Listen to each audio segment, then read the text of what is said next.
Hey guys, Sith Lord 310 here with a new episode of Death Star Radio, and today is going to be a little bit different. It's just me. Yeah, just me by myself. I'm not going to have a special guest or anything for this episode, just because I want to talk about my personal experience at D23, the D23 Expo this past weekend. Well, at least it was this past weekend when I recorded this. Not sure when it's going to be when you guys watch this. Okay, first let me talk about my overall experience. Overall experience is pretty good. I've been to several Comic Cons, and you know, they're fine. I love going to them. I love buying stuff. I love doing all these other things. Um, but the best thing to me was just this feeling of having everything, pretty much everything that I really love in one place. I had Marvel, I had Star Wars, I had Pixar, I had it all put into one small location. And not to mention the lines were okay. I mean, there were a lot of the lines were average for pretty much for any type of con.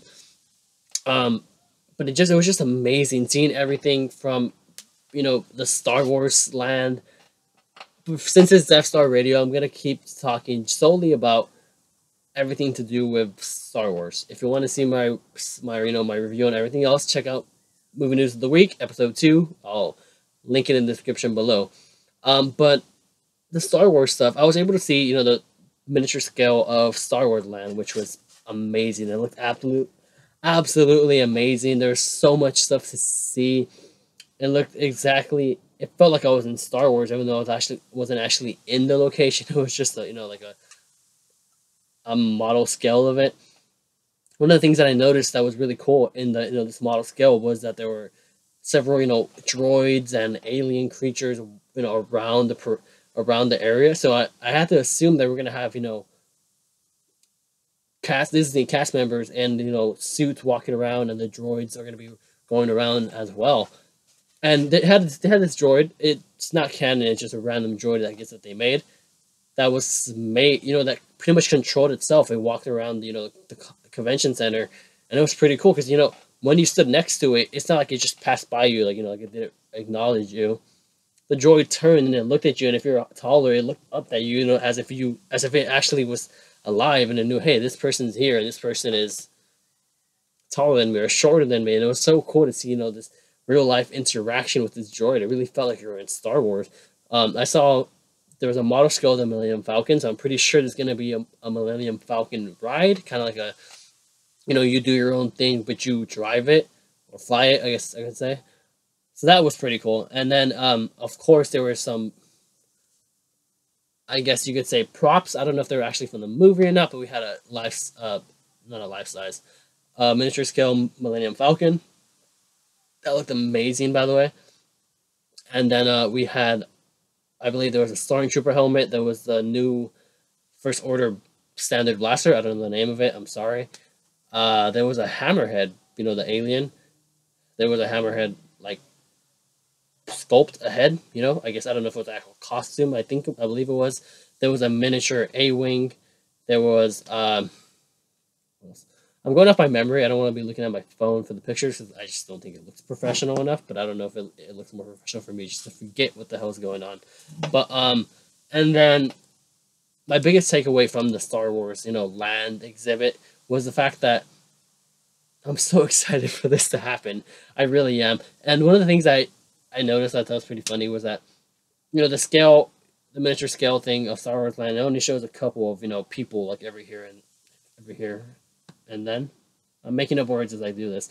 But I'm pretty sure when it's actually open, it's gonna be like a couple thousand people in Star Wars land, to the point where you could barely walk. You can't really free walk. You're just gonna be like moving like in a file because it's gonna be that many people, and that's gonna suck. I really hope they do something where like they limit the amount of people who can go in, and when people come out, more people can go in. That's really gonna suck. There's gonna be a lot of people. The lines are gonna be unbelievable. Line's gonna be about 2 hours. I'm pretty sure the minimum like an hour for per ride or per attraction. That's a lot. That's a lot. But yeah, I'm excited for Star Wars Land, guys. That was amazing seeing the miniature scale, and I can't wait to actually be there. It's not that far, if I'm correct. I believe it's 2020, so I'm excited to see that. And then let's talk about the big news. The whole Lucasfilm live action panel. We got no type of Han Solo news or any mention or anything really. I mean, we have been getting some set pictures from Ron Howard. We've been, tweeting them. The one of him saying hyperspace, so it's cool to see that we're gonna get hyperspace in the movie. There's one with Lando like in a back shot, and he's like looking down. He's sitting in the cockpit of the Falcon. That's pretty cool. It's pretty cool to see Donald Glover as Lando already. You know, I mean it's not an official picture, but it's cool to see a set picture of him. Then there's one with Chewbacca looking at a screen as like the shot, and it looks like I'm not exactly sure of a Wookiee, you know, hugging a Wookiee, doing kind of like the head resting. I'm not sure, but that'd be cool to see another Wookiee, especially because you know we don't really know the state of them in whatever time period this is taken, and so that could really give us a good indication of what time it is, you know, what time period we're in, and what exactly are up with the Wookiees. Because I mean, we know later on they get enslaved, so we don't exactly know right now. What else was it? And then of course the big thing, the behind the scenes footage.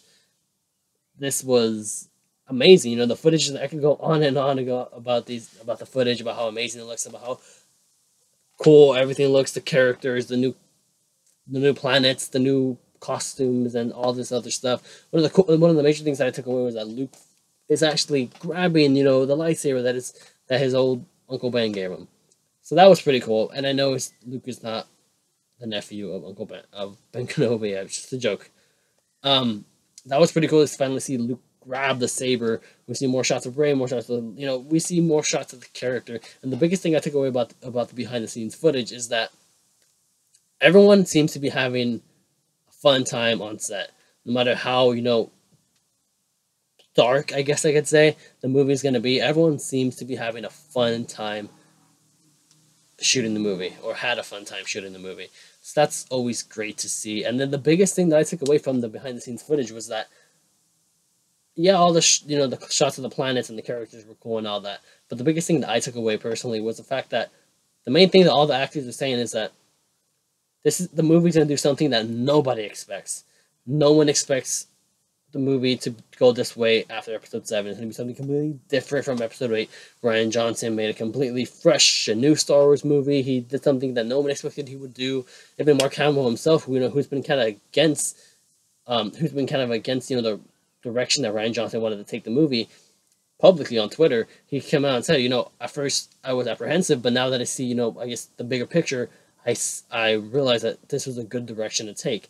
And that is what excites me the most, you know, because I can't wait to see what Rian Johnson does with this movie. What's so different about it, what he does that I wouldn't expect after episode 7. I'm so excited for this movie, guys. I can't believe it's only, I'm shooting this in July, so 4 or 5 months. That's not that long, and I'm excited. The hype train is really building up for this movie. I can't wait for the next trailer.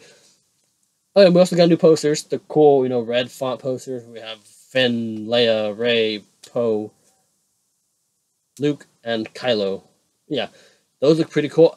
The whole ominous red tone to all of them really interests me. They're cool looking posters. They're really nice to see, but it just interests me to the point where what's up with the red? The red is gonna have some significance in the movie.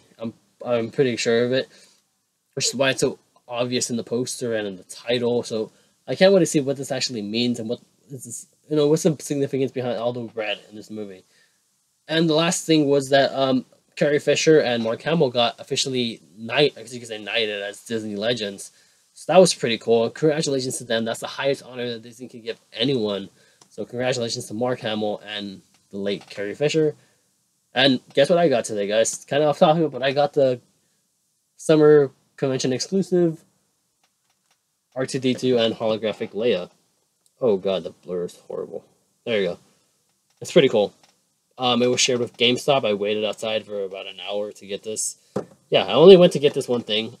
For the other San Diego Comic-Con pops, I ordered the Supreme Leader Snoke. That's coming in the mail. I also ordered the Bodhi Rook on Target. And, well, the Tank Trooper from Rogue One. That one hasn't went online yet. And it was supposed to, you know, today, and it still hasn't went online. So that's a big mystery right now.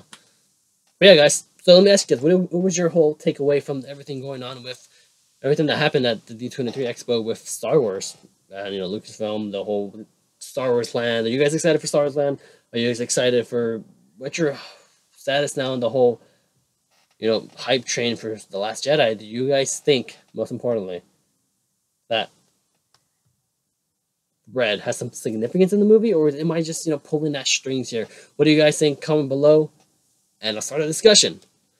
And as always, guys, make sure if you guys enjoyed watching, you guys like and subscribe. And as always, may the force be with you.